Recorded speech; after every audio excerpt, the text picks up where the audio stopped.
Fala galera, meu nome é Felipe Rippel, sou psicólogo clínico, especialista em análise do comportamento e neuropsicologia. Hoje a gente vai conversar um pouquinho sobre a proliferação de diagnósticos de autismo. Bom, para quem não sabe, eu sou autista de nível 1 de suporte. Fui diagnosticado, não acreditei, busquei outra neuroavaliadora e confirmou o laudo. Acho que minha família não ficou tão surpresa assim, mas vamos lá. Eu cito 3 razões, tá? Como eu sou autista e também neuropsicólogo, então eu tenho algum conhecimento técnico para poder falar. Eu acho que esse vídeo é de importância muito grande, até para a população em geral, para os peritos do INSS, para quem está pensando em fazer uma neuroavaliação para um concurso, né? Porque a gente sabe que o laudo ele traz acesso a alguns benefícios, né? Eu não tenho nenhum desses benefícios, eu escolhi viver a minha vida no hard. Mas vamos lá. Uma das principais razões que eu vejo para a proliferação dos diagnósticos tem a ver com a desonestidade do neuroavaliador. E eu falo isso, é muito triste, né? Porque assim, não foi nenhuma nem duas vezes que eu escrevi um laudo, tudo bonitinho, tudo certinho, e a pessoa foi no INSS e o laudo foi indeferido. Tá? Muito embora o meu laudo seja muito bem escrito, nem sempre o perito do INSS sabe o que é um laudo bem escrito ou não. Né? Então, o que a pessoa fez? Ela voltou para mim e eu grifei as partes. Essa foi a única mudança. Né? Eu não posso chamar a pessoa para falar aqui, porque, enfim, isso seria antiético da minha parte. Mas só o que eu fiz foi destacar aquilo que eu já tinha escrito e adicionar alguns parênteses, assim. Critério tal foi preenchido conforme visto na anamnese, né? Na história pregressa da doença, que são partes ali do laudo, que eu já tinha escrito aquilo ali, só que na conclusão, né, eu só escrevi os critérios diagnósticos, que já é muito mais do que a maior parte dos neuroavaliadores fazem, certo? Eles simplesmente colocam uma hipótese diagnóstica ali, mas não falam quais critérios que a pessoa preenche. Então, assim, se eu fosse perito do INSS, eu já recusava de cara todos os laudos em que não estão descritas quais critérios diagnósticos a pessoa preenche. Tá? Como que eu estou dizendo que a pessoa tem um determinado diagnóstico se eu não estou descrevendo quais são os critérios diagnósticos que ela preenche? Né? Porque pode acontecer, por exemplo, de uma pessoa ter todos os sintomas de TDAH, mas não ser TDAH, porque não começou antes dos 12 anos, entendeu? Então esse conhecimento técnico, ele é importante para a gente poder laudar pessoas, tá? Mas eu acredito que boa parte dos neuroavaliadores, muitas vezes, infelizmente, eles aceitam dar um diagnóstico de autismo simplesmente porque a pessoa paga ou paga um valor a mais. Eu não sei como é que é o esquema, porque eu sinceramente não faço isso, né? Eu tenho amor à minha vida e à minha profissão, né? Além de tudo, eu tenho ética, né? Então, eu não sou capaz de dar um laudo de autismo para alguém que não é autista, tá? Então, essa seria a primeira razão. A segunda razão seria a falta de rigor técnico nas avaliações, beleza? E daí, assim, até me solidarizo com os meus colegas que muitas vezes fazem avaliações sem ter o mesmo conhecimento técnico que eu tenho, porque realmente a nossa profissão ela é muito precarizada, né? As pessoas lutam muito para prosperar como psicólogos, neuropsicólogos, né? E, enfim, trabalham demais, muitas vezes não tem tempo para se especializar, né? Eu, por exemplo, eu nunca vou falar para você que eu sou a maior autoridade em autismo, porque eu não sou, né? Eu sou neuropsicólogo, eu tenho essa especialização, eu trato desde casos de traumatismo crânioencefálico até AVC, passando por transtornos do neurodesenvolvimento, TDAH, né, dislexia, descalculia e autismo. Então, por exemplo, a minha referência principal de pessoa que, digamos assim, mais sabe, né? O sabichão aí do autismo seria o Lucelmo Lacerda, tá? Ele é a pessoa que eu consulto a respeito de autismo quando eu preciso, né? Então, falta de conhecimento também sobre neuropsicologia, tá? Porque assim, gente, na neuropsicologia a gente faz uma análise que é fenomenológica, tá? E psicométrica daquilo que a gente está observando, tá?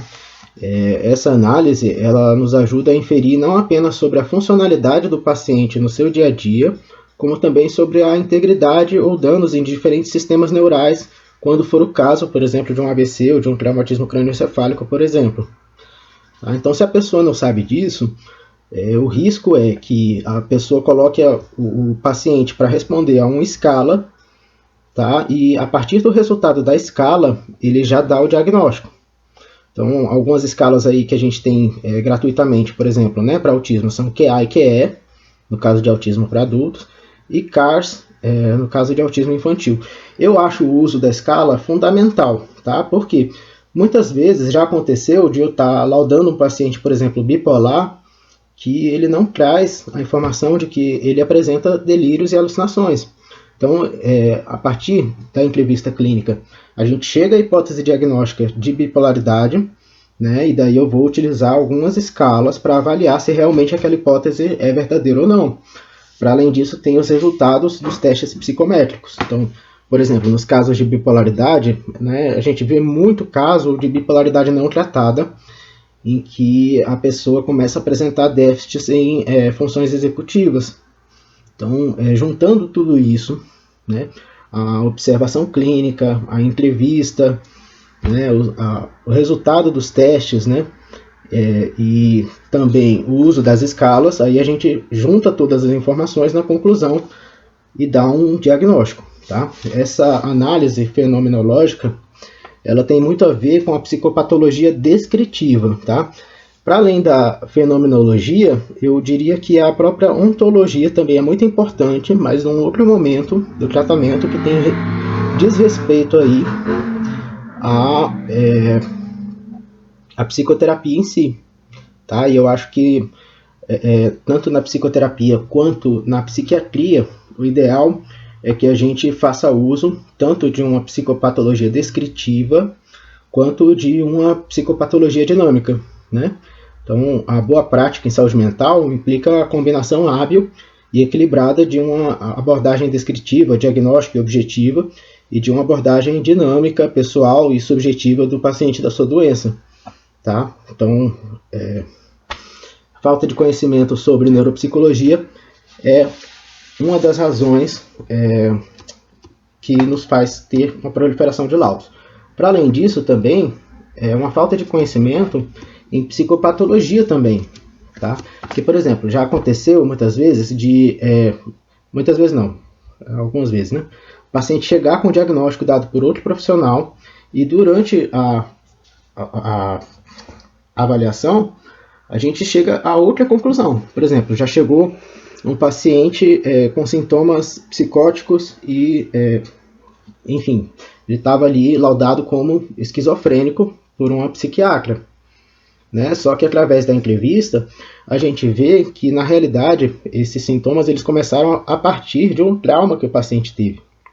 Então, na realidade, ele não tem esquizofrenia. Ele tem um surto psicótico causado por transtorno do estresse pós-traumático, né? O famoso TEPT. Tá?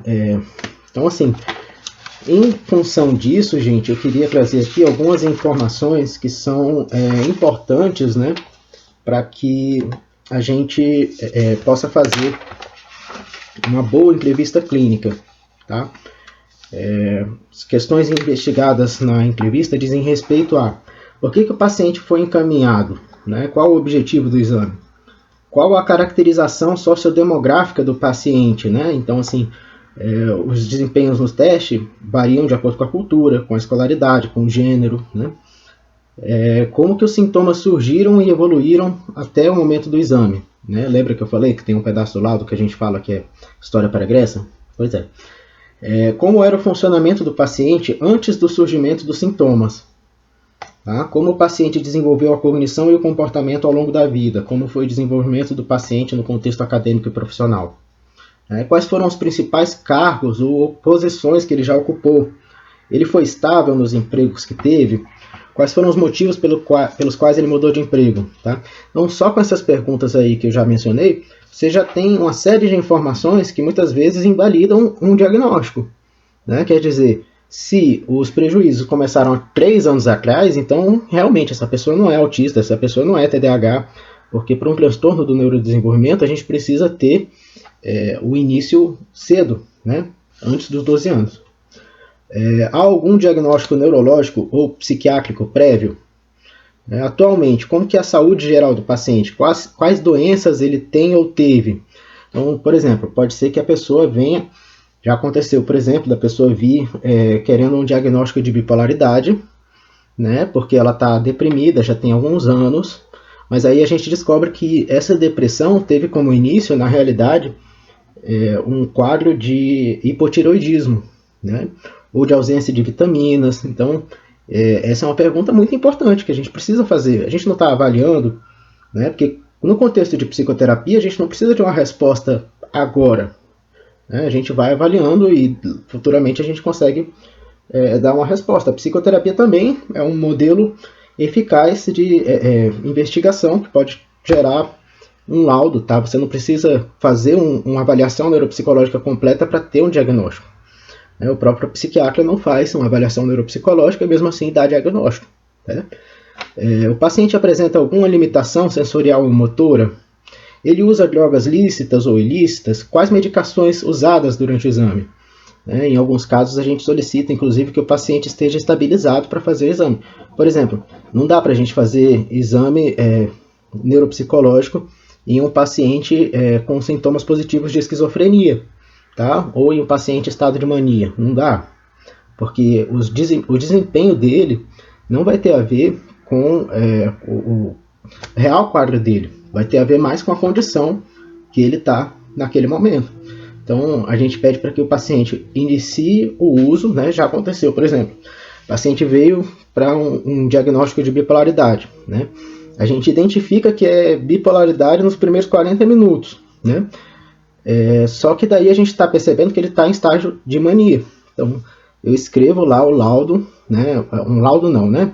Escrevo o diagnóstico lá, é um laudo, mas enfim, escrito até à mão, tá? Com data, com carimbo, com assinatura, sem rasura, então é um documento médico válido. Entrego para o paciente, vá no psiquiatra, tá? Quando você estiver medicado, você volta, tá? Então, quem observa os prejuízos do paciente e em quais contextos? Tá? Isso você pode perguntar para o paciente, mas também é muito importante que você consulte mais de um informante, tá? Anderson e Cleonel, eu vou deixar as referências, eles falam que é altamente recomendável a consulta mais de um informante. Geralmente é um familiar ou uma pessoa do convívio do paciente, mas pode ser também um chefe, pode ser também um colega de trabalho, pode ser um professor, tá? Todos esses informantes, eles são importantes, né? Podem ser fontes de informação. Daí eu queria deixar aqui meu elogio às pedagogas do Brasil, porque, sinceramente, os melhores informantes que eu tenho são as profissionais da pedagogia. Elas, geralmente com a experiência delas, elas sabem dizer com precisão, não apenas o diagnóstico, claro, elas não têm competência para dar diagnóstico, da mesma maneira que eu não tenho competência para falar se a medicação que o paciente está tomando está certa ou não, porque eu não sou psiquiatra, mas elas têm um determinado conhecimento, devido à experiência, que nos traz, muitas vezes, com um relatório que ela faz, um conhecimento assim, indicativo de um quadro, sabe? Eu olho aquele documento e eu já tenho metade do meu trabalho já feito, sabe? Então, é muito bom trabalhar em conjunto com outros profissionais. Outra pergunta interessante, né? Quais são as principais consequências dos sintomas para o paciente nas diferentes áreas de sua vida? Há ganhos secundários relacionados ao quadro atual, né? No caso, um benefício em relação ao concurso público seria aquilo que a gente chama de ganho secundário, né? Quem são os demais profissionais que atendem o paciente? Quais são as hipóteses diagnósticas dos outros profissionais que atendem o caso, né? Quais são os seus alvos terapêuticos? Que exames já foram realizados e quais são seus resultados? Se há a história de doenças psiquiátricas ou neurológicas na família, né? E daí, nesse caso, muitas das vezes o paciente não sabe, né? Mas tem um tio que é doidinho, tem uma tia que andava pelada na floresta, tem umas histórias assim que a gente escuta, e daí a gente vai fazer inferências, né? Porque muitas das vezes a gente não tem acesso àquela pessoa que ele está citando, mas baseado naquilo que ele está dizendo, eu imagino que tem histórico familiar de bipolaridade, por exemplo, né? Atualmente, qual é a rotina do paciente? No que a rotina mudou em relação à rotina anterior ao adoecimento, né? Qual a motivação do paciente para a realização do exame? Essa questão da motivação, muitas das vezes, tem a ver com esses ganhos secundários. Então, muitas vezes, a observação comportamental ela pode ser prejudicada pelo contexto artificializado do exame. Então, esse processo deve ser iniciado já na sala de espera, né? Onde o paciente interage com outras pessoas, que são pacientes, funcionários, de uma forma mais próxima do seu modo natural. Então, por exemplo, em casos de simulação, muitas informações importantes são coletadas em conversas informais durante os intervalos, né? Ou até mesmo podem ser coletadas por outras pessoas, como a secretária de serviço. Nessas situações, não é raro que um simulador com queixas de amnésia, né, converse com a secretária sobre o resultado do jogo de futebol da véspera. Então, ou então se dirige à secretária informando o horário de sua consulta e o nome do profissional, sem recorrer a qualquer anotação, né? Então, muitas vezes o simulador se lembra de orientações fornecidas no primeiro dia de avaliação, como, por exemplo, em quantos dias o laudo ficará pronto. Então, tudo isso daí nos faz ter mais, como é que eu posso dizer, discernimento e algum ceticismo em relação à atuação do paciente na obtenção de ganhos secundários, tá? E a terceira e última razão, que tem sido apontada bastante pelas pessoas, é o avanço do conhecimento sobre autismo. Tá? É importante também dizer que muitas das vezes um paciente com toque, ele apresenta os mesmos sintomas do paciente autista, só que ele não tem autismo. Tá? Então, por exemplo, eu estou atendendo uma paciente com toque agora, não vou falar muito a respeito, mas ela apresenta prejuízos na percepção social, né? Existe uma coisa que é a sensação, outra coisa que é a percepção. A sensação dela é igual à sensação do paciente autista, que é igual à sensação de um paciente neurotípico. Quer dizer, a sensação do paciente autista muitas vezes tem uma hipersensibilidade ou uma hipossensibilidade, mas tirando esses casos, né? Não existem razões para a gente suspeitar de que, por exemplo, exista algo de errado com a visão dessa paciente ou com a audição dessa paciente, mas com a forma como ela interpreta os estímulos ambientais fornecidos por outras pessoas. Então, ela recorre muito a colegas para validar o que ela está sentindo, para avaliar se ela precisa pedir desculpas ou não, né? Claro, aqui a gente não pode dar mais detalhes sobre os casos que a gente atende, até por uma questão de sigilo, mas então é importante a gente fazer esse diagnóstico diferencial. E, enfim, a falta de competência para você fazer esse diagnóstico diferencial pode levar a um resultado errado, tá? Então, as três principais razões para concluir são a desonestidade do neuroavaliador, a falta de rigor técnico nas avaliações, que pode ser uma falta de conhecimento sobre neuropsicologia ou falta de conhecimento em psicopatologia, tá? A não entrevista de um outro informante além do paciente, porque o paciente tem ganhos secundários, mas a família do paciente muitas vezes não, né? O chefe do paciente muitas vezes não, tá? Então, segundo Anderson Cleonel, vou deixar as referências, né? É muito importante que a gente entreviste outra pessoa além do paciente, tá? Como que eu vou saber se a pessoa apresenta déficits persistentes se eu não entrevistei mais ninguém? Né? Que déficits são esses? A pessoa apresentou um boletim, por exemplo, no caso de TDAH, teve reprovação, teve dificuldade, né? O que o professor dele fala sobre o comportamento dele em sala? Se eu não tenho essas informações, como que eu vou chegar no diagnóstico de TDAH? Tá? Então, assim, muitas das vezes as pessoas hipervalorizam o desempenho nos testes neuropsicológicos, principalmente no teste de inteligência, né? Sendo que tem profissionais, próprio Lesac, né? Ele nem afirma que, deixa eu ver se eu acho aqui rapidinho, mas ele não acredita que a gente tem que avaliar a inteligência em todos os casos, né? Aqui, a atividade mental, também conhecida como cognição, refere-se à interpretação interna ou à transformação de informações armazenadas, né? Lesac afirmou que o comportamento humano pode ser conceituado em 3 sistemas funcionais integrados, que é a cognição, a emocionalidade e o funcionamento executivo. Então, o próprio Lesak, eu vou pesquisar com calma e vou deixar essa referência para você, mas ele fala que a avaliação da cognição não é necessária em todos os casos, e eu concordo com ele, né? A gente tem que ter parcimônia no uso do teste, não é só porque a gente possui o teste que a gente precisa aplicar. O teste não deve ser aplicado de uma maneira aleatória, né? Ao escolher os instrumentos também, o nível global do paciente deve ser considerado, a escolha de instrumentos com potencial efeito teto, né, que são fáceis o suficiente para mascarar déficits em sujeito com melhor nível cognitivo, pode minimizar a eficiência da avaliação. Para não ficar só falando mal dos outros, eu já fiz isso.